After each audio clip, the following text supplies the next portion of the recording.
ny toy ivaka ny fahamarinana sy ny fikambanan'ny mpiara mamaky ny baiboly ary ny fikambanana mampiely baiboly eto Madagasikara dia faly manolotra anao ity fandaharana ity. Fantatrao va fa mamatonalina izao? Andro fahaefatra. Ampifaliana indray ry havana no hamangina antsika amin'ny alalan'izao fandaharana mamatonalina izao. Mamatonalina 520 sy 20. Andeha hivavaka isika alohan'ny hijerentsika indray ny afatra entin'izany mamatonalina 520 sy 20 izany. Saotranao izay Andriamanitra raha omenao anay izany fandaharana izany mba hamelombelona ny fanahinay, hanavaozanao anay ao anatin'ny fijoroanay ho vavolombelona eto anivon'ity firenena ity. Misaotra Tompo noho ny hanomananao izany fandaharana izany ary mivavaka izahay mba hitarihan'ny fanahinao masina anay ao anatin'izay fiainonana fijerena izao fandaharana izao azonay afatra hanavao anay indray. Eny hanova ny lalan-kizoranay mba azonay tena ho vavolombelonao eto anivon'ity firenena malalanay ity. Ataonay amin'ny anaranao Jesosy Kristy izany vavaka izany. Saotra mpamonjy malalo. Amen. Mamatonalina 520 sy 20. Ny zava-misy iainantsika, hitantsika manodidina antsika dia ny hoe aizikitroka no manarona ny tany. Tena eto amin'ny firenentsika ihany koa izany aizikitroka izany, maizina. Izay jereny masonao dia arenesanao zavatra mikorotana, mampalahelo, misavoritaka ary tsy mitondra fiadanana. Ina ny finoantsika amin'ny maha-kristianina? Ny finoantsika amin'ny maha-kristianina dia ny hoe araka ny Lioka 7:7 ka hatramin'ny 7:70 noho ny alehibe ny famondram-pon'Andriamanitsika izay hiposahany mazava avy any amin'ny avo ho antsika, hamirapiratra amin'izay mipetraka ao amin'ny maizina sy ao amin'ny aliky ny fahafatesana, hanitsy ny diantsika ho amin'ny lalam-piadanana. Izany koa ny finoantsika ho an'ny firenentsika. Lehibe ny famondram-pon'Andriamanitra ary hainy atao ny mampiposaka indray ny mazava ao anatin'izany aizikitroka izany, mba hamirapiratra amin'izay mipetraka ao amin'ny maizina, hoy ny tenin'Andriamanitra, dia mba hanitsy ny diantsika koa ho amin'ny lalam-piadanana. Tonga Jesosy, ilay fahazavana. Eny izy ilay fahazavana no handroaka ny aizina ka hampamirapiratra ny mazava hitaridalana antsika. Izay ny finoantsika mba hisava ny aizina manarona any Madagasikara. Inona no adiditsika ao anatin'izany? Jesosy Kristy dia niteny hoe ianareo ny fahazavana izao tontolo izao, tsy azo afenina izay tanàna miorina eo an-tampon-tendrombohitra. Ny adiditsika ao anatin'izany zany dia ny maninona? Hitondra ny fahazavana eo amin'ny tontolo mbola hanjakan'ny aizina. Tena mila fahazavana ny firenentsika. Adiditsika tsirairay avy. Adiditsika mpanompon'Andriamanitra no mitondra izany fahazavana izany eo amin'izao tontolo izao mbola hanjakan'ny aizina. Endriky ny aizina ny tsy fahamarinana manenika ny firenena. Iarahantsika mahita, iarahantsika mandre fa tena feno tsy fahamarinana eto amin'ny firenentsika. Endriky ny aizina izany koa ny afatra ho antsika amin'ity androany ity dia izao hoe mba hitady ny fahamarinana isika, mba hampanjaka ny fahamarinana isika, fa izany ihany no afaka andrava izao aizina mikitroka izao.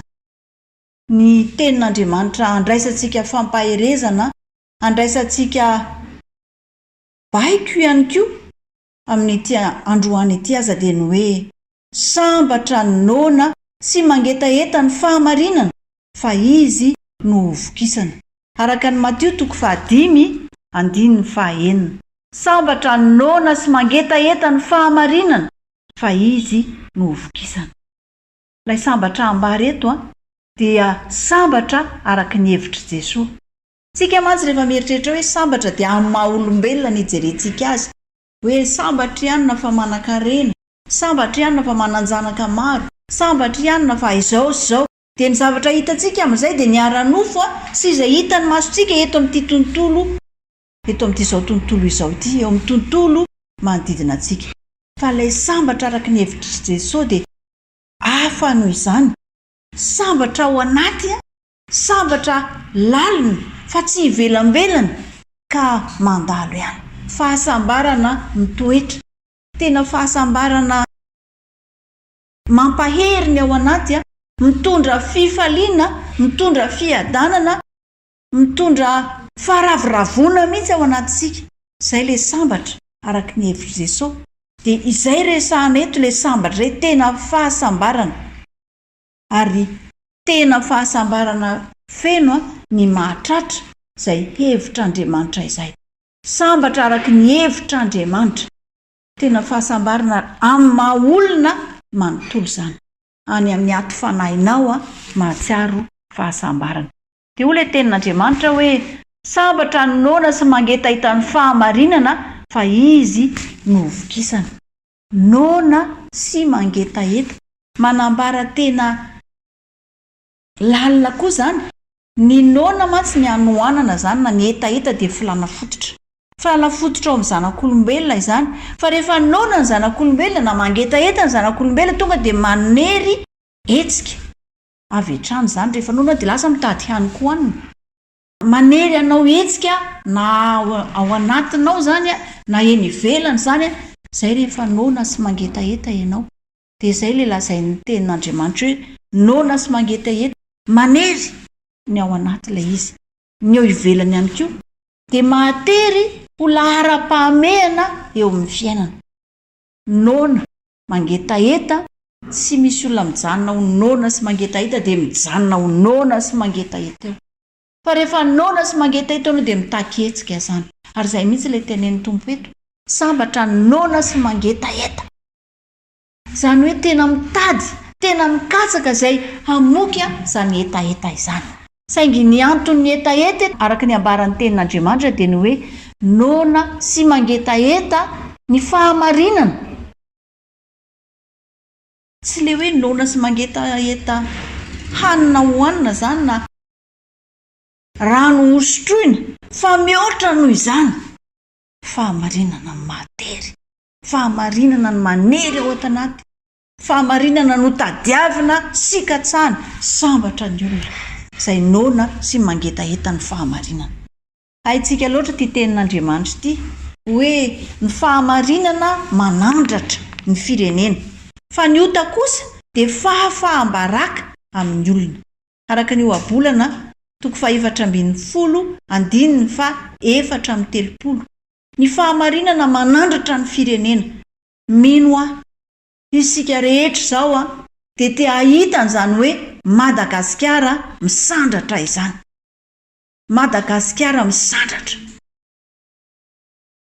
Fa raha tena mahatery ianao ny anandratra ny firenenao dia katsao ny fahamarinana. Fa raha mbola manjaka ny tsy fahamarinana, ny fetsifetsy, ny titena, ny fitaka sy ny lainga maro samihafa, raha mbola manjaka ny aiziny izany. Ny fandehanana amin'ny tsy fahamarinana, ny fandehanana amin'ny tsy fahitsiana, raha mbola manjaka dia izao tsy hisandratra velively ny firenentsika. Fa ny fahamarinana no manandratra ny firenena hoy ny tenin'Andriamanitra. Ny ota ilay ny teneniko rehetra teo hoe fahotana, lainga, fitaka, fitiavan-tena, tsy fahitsiana, ota reny. Fahafahambaraka no entiny reny. Ary ny firenenao koa ho hafa baraka, ianao ho hafa baraka, ny vahoaka ho hafa baraka. Fa izao ny fahamarinana no manandratra ny firenena. Irina indrindra ny ahatonga antsika rehetra ho noana sy mangetaheta an'izany fahamarinana izany. Inona no atao hoe fahamarinana? Inona no atao hoe fahamarinana? Tsotra ny valiny. Ity tenin'Andriamanitra ity tompoko. No fahamarinana. Ato ny marina rehetra. Ato amin'ity tenin'Andriamanitra ity no manome antsika ny fahamarinana. Fa ny tenin'Andriamanitra dia fahamarinana. Ny Baiboly izany fahamarinana. Manamasina azy amin'ny fahamarinana hoy ny vavaka izay nataon'i Jesosy Kristy ho an'ny mpianany, ny teninao no fahamarinana. Hitantsika any amin'ny Jaona 7:7 zany, ny tenin'Andriamanitra ny fahamarinana. Raha mitady fahamarinana ianao dia ato no ahitanao azy, ary be dia be ny tenin'Andriamanitra manazava izany fahamarinana izany ao amin'ny Baiboly. Ny tenin'Andriamanitra no marina, ny tenin'Andriamanitra no fahamarinana, ny Baiboly zany. Sy ny fanaovana fombafomba-pivavahana no marina. Betsaka ny olona nge makany am-piangonany isan'alahady fa feno tsy fahamarinana ihany ny fiainany, ny lalan-kizorany. Ary rehefa feno tsy fahamarinana ny lalan-kizoran'ny olona dia feno tsy fahamarinana ny firenena, dia mitoetra ao amin'ny aizina ihany, manjaka loatra eto amin'ny firenentsika. Fombafomba ivelany hoe mivavaka. Lasa fetsaram-belatsiny efarana ny tahaka an'ilay nitenenan'i Jesosy mafy ny fariseo sy ny mpanorandalàna. Me tsara velatsinareo izy. Tahaka ny fasana miloko fotsy, ivelany fotsy, tsara rafitra, fa ny ao anatiny ozy izy dia taolany maty, maizina zany. Ka raha ohatra tokoa moa fotsy ivelany fa ny ao anaty maizina, tsy mahagaga. Ny vokatra misy tsy mahagaga ny zavatra atao raha mbola ao anatin'ny aizina. Izay no mahatonga ny sy fahamarinana mbola manapaka eto amin'ny firenentsika, satria ny fivavahana indraindray ataontsika fombafomba fotsiny, fombafomba ivelany fotsiny, fa tsy mipaka ny anatintsika lalàny mba azoantsika mandeha amin'ny fahamarinana. Ny atao hoe fahamarinana, ny tenin'Andriamanitra, ny Baiboly, ary tsy ilay fombafomba-pivavahana. Mila tena mandeha marina araka ny tenin'Andriamanitra, miaina marina araka ny tenin'Andriamanitra isika, izany no atao hoe mandeha amin'ny fahamarinana. Hoy Jesosy tamin'ny Pilato rehefa notsarain'ny Pilato izy, izao no niaviko amin'izao tontolo izao dia ny anambara ny marina. Izay rehetra avy amin'ny marina dia miaino ny feoko. Raha te handeha amin'ny marina isika dia mila manino? Mila miaino an Jesosy Kristy. Ny antony evinty eto amin'izao tontolo izao dia ny anambara ny marina. Izay rehetra avy amin'ny marina dia miaino ny feony. Mila miaino an Jesosy Kristy tsika. Ato no ahitantsika ny marina. Fahamarinana.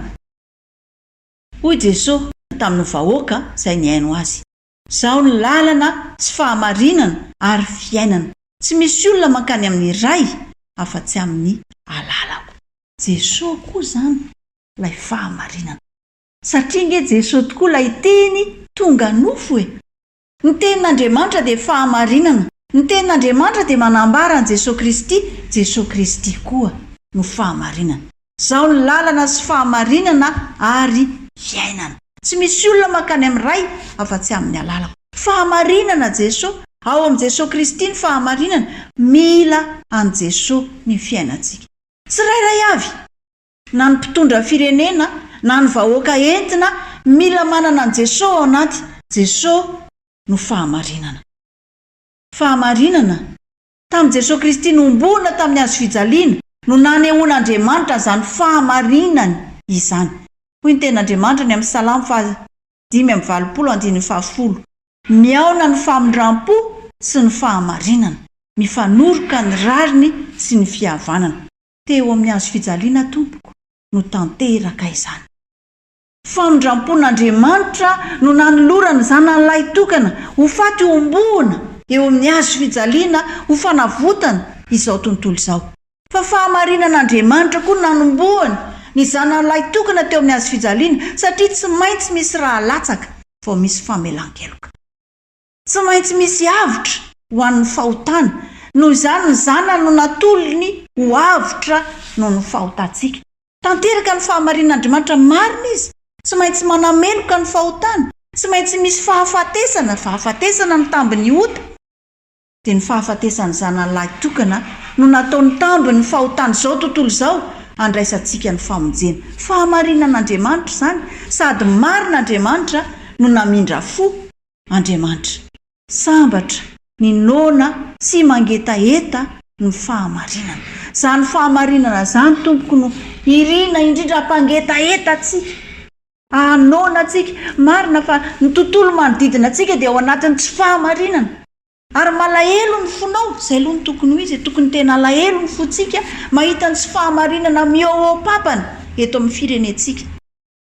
Ary rehefa malahelo ny fontsika mahita an'izany dia andehantsika hitady, hikatsaka ny fahamarinana, manomboka ao amin'ny fiainako, mandeha amin'ny fahamarinana, mandeha amin'ny fahitsiana tsy feno laingana fitaka, mandeha amin'ny tenin'Andriamanitra, satria nambarantsika teo fa ny tenin'Andriamanitra ny fahamarinana. Manana an' Jesosy Kristy ilay fahamarinana velona ao anatintsika, mitarika ny andavanandrom-piainantsika. Zany hoe isan'andro tarihy ny tenin'Andriamanitra andehanako amin'ny fahamarinana. Zay nona sy mangetaheta ny fahamarinana ny sambatra. Dia ho ilay tenin'Andriamanitra eo amin'ny teny hoe fa izy no vokisana. Tsy ataon'Andriamanitra tsinotsinona ny etaetanao sy ny hanohananao fahamarinana. Izany etaetanao ny fahamarinana zany hitan'Andriamanitra homeny anao, ho vokisany zany etaetanao zany, ho vokisany zany hanohananao zany dia anana ny fahamarinana ianao. Jesosy no hitondra ny fahamarinana eo amin'ny fiainanao. Iaina amin'ny fahamarinana ianao satria manome ny fahamarinana ho an'izay mitady fatratra izany Andriamanitra. Ahoana ny mombanao? Mazava ve ny jironao? Hanazava ny aizina eto amin'ny firenetsika ka tsao ny fahamarinana. Lafiny anankiray amin'ilay jiro mazava tsara ilay mahafahazavanyizao tontolo azao antsika ny fandehanantsika amin'ny fahamarinana. Ka tsao ny fahamarinana, ampanjakao ny fahamarinana. Ho an'izay manana andraikitra sy fahefana rehetra ty tenin'Andriamanitra ao amin'ny ohabolana 2:20 ty. Amin'ny anaran'i Jesosy Kristy, famindram-po sy fahamarinana no miaro ny mpanjaka, ary ampitoeriny amin'ny famindram-po ny seza fiandrianana.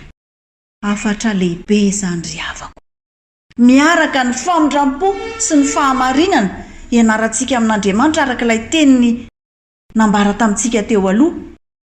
Andriamanitra dia niaraka tamin'ny famindram-po sy ny fahamarinana, dia izany ihany koa tokony hiainantsika eo amin'izay andraikitra ataontsika na fahefana nomeny antsika.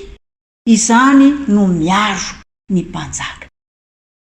Rehefa tsy zany no manjaka, rehefa tsy misy ny famindram-po, rehefa tsy misy ny fahamarinana, miozongozona ny seza fiandrianana ny fanjakana, miozongozona ka mety erikerika etseroa foana izy ampitoetra n'iny, ny lalana mampitoetra n'iny dia zao ihany, famindram-po sy fahamarinana. Ampitoeriny amin'ny famindram-po ny seza fiandrianana. Afatra ho antsika rehetra izany, na inana fahefana nampindramina anao, nampindramina reny fahefana reny, na faratampony fahefana na mety ambanimbany, na mety tena aty ambany be aty, na inana fahefana nomeny anao dia ampanjakao ny famindram-po sy ny fahamarinana. Ho maro toerana ny fahefanao, ary toetra zany amin'ny famindram-po. Afatra lehibe zany ry havako, ndeha ho finintsika sy ho tsakotsakontsika. Ary Jesosy niteny tamin'ny olona indray ka nanao hoe, zao ny fahazavany zao tontolo izao, izay manaraka tsy mba handeha amin'ny maizina fa hanana ny fahazavainaina. Izay ny afatry Jesosy Kristy zany ho antsika rehetra. Raiso Jesosy. Raha raisinao Jesosy dia manana ny fahazavanaina ianao. Raha raisinao Jesosy dia manana ny fahamarinana ianao. Dia rehefa manana an'izany ianao dia maninona? Tsy mba handeha amin'ny maizina. Manana ny fahazavanaina ianao. Ampanjakao Jesosy anatinao rehefa niraisinao avelao izy no anapaka ny andavanandrom-piainanao, tsy ny alahady ihany rehefa mankany am-piangonana, ny andavanandrom-piainanao ampanjakao Jesosy. Dia maninona? Dia hazava ny jironao. Hitondra fahazavana eto amin'ny firenenao ianao. Farany ry havako, dia ty tenin'Andriamanitra ao amin'ny Isaia 40:1 ty no ampaherezana antsika. Isaia 40:1. Amin'ny anaran'i Jesosy Kristy, mitsangana, miazava fa tonga ny fahazavanao, ary ny voninahitry Jehova efa miposaka aminao. ho anao mandre ny fandaharana izany mandray izao oronam-peo zao. Mitsangana ianao mpanompon'Andriamanitra, efa nomeny Jesosy Kristy anao ny fahazavany rehefa noraisinao izy, tonga izany fahazavanao izany ary miposaka eo aminao ny voninahitry Jehova. Mitsangana, ataovy miposaka amin'ny manodidina anao izany fahazavana izany. Ampanjakao Jesosy ny fahamarinana no entinao manazava ny manodidina anao izay mbola ao anatin'ny maizina sy ao anatin'ny tsy fahamarinana. Afatra ho anao mpanompon'Andriamanitra zany fa afatra ihany koa ny firenena malagasy. Mitsangana Madagasikara, mitsangana miazava tonga Andriamanitra hanazava. Ny voninahitry Jehova efa miposaka aminao fa izany zany tenin'Andriamanitra zany dia nambarany Isaia tamin'ny Jerosalema, ilay tanànan'Andriamanitra. Fa ambarany ihany koa ny firenentsika ane zany. Nahoana moa? Mba hazava koa Madagasikara, mitsangana Madagasikara. Tonga ny fahazavanao. Ny voninahitry Jehova efa miposaka aminao. Iza no afaka hanangana ny Madagasikara? Zasy ianao. Dao ivavaka isika. Sotranao izay Andriamanitra no ny teny omenao anay amin'ny alalan'izao fandaharana mamatonalina izao. Eny, tena mamatonalina raha ny firenenay, tena maizina. Manjaka ny fahamaizinana rehetra, aizina mikitroka no hita manodidina amin'izay jereny ny masonay rehetra. Nefa Tompo, tsy kivy izahay. Miandrandra mijery anao zay Jesosy Kristy ilay fahazavana izao tontolo izao, dia mino ny fonay fa ampahazava ianao. Taky ny nampahazavanao anay koa no hitondranay izany mazava izany hanenika ny firenenay. Mba hiazava koa ny firenenay ka mirapiratra eto amin'ny firenenay ny voninahitra ao Andriamanitra. Izany no etaetanay Tompo, misaotra manavao anay ary misaotra manikina ery anay indray hitsangana handehananay hitondra ny fahamarinanao. Saotra mpamonjy malalo amin'ny anaranao nanaovanay izany vavaka izany. Amen. Koa miambena ianareo fa tsy fantatrareo izay andro hiaviany tombotrano, na ho hariva, na ho mamatonalina, na ho maneno akoho, na ho maraina. Marika toko fa 13 andininy fa 5 amin'ny telopolo.